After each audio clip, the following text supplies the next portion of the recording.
Hello, my name is Johanna Gipperth and I am a Ph.D. candidate in international law at the University of Gothenburg. I just finalized my first year of my PhD project, so I thought I'd take the opportunity here to talk a bit about what that project is about and what I am to do in the years to come. So the legal political area that I am concerned with is, broadly speaking, the EU's external relations law, in which the principle of sustainable development is commonly referenced to in different contexts and in the treaties, but it's not really clearly defined anywhere what the principle actually means. But one context in which the principle is used to inform both policies and external agreements is within the EU's energy agenda. And the EU's current strategy is then not only to strengthen its own production of energy and to reduce the Union's dependency on, for example, Russian energy, but it's also things such as reducing energy demand, boosting energy efficiency, develop renewable energy sources, and to build long-lasting international partnerships within the energy sector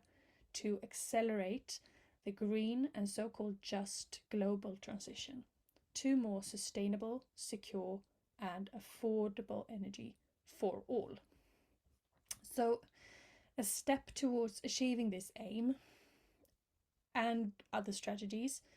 as a step towards that, the EU has entered into a number of bilateral agreements, and many are on the go, with sub-Saharan African countries, and several of them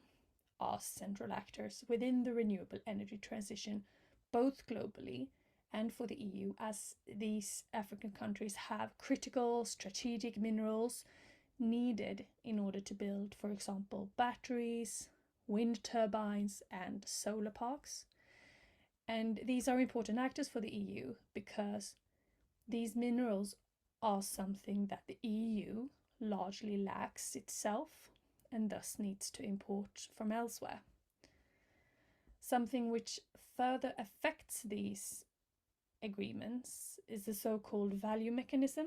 in EU external relations law, which was adopted through the Lisbon Treaty, particularly Article 3.5 and 21. And this mechanism makes the EU obliged to incorporate its foundational values consistently and coherently in its external relations.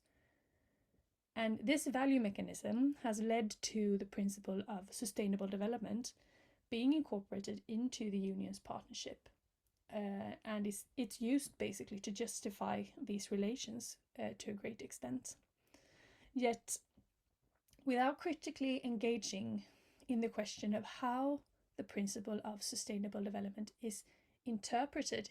within these external relations, it becomes really difficult to envisage what implications such justifications and such parts of the agreements may have for the fulfillment of all three dimensions of sustainability, and whether the agreements are aligned with the Union's human rights values. So, my project, quite broadly speaking, it seeks to explore how the principle of sustainable development is interpreted by the Union now, and how such interpretation has potentially changed over the course of time in this very specific external relations context of energy agreements with sub-Saharan African countries.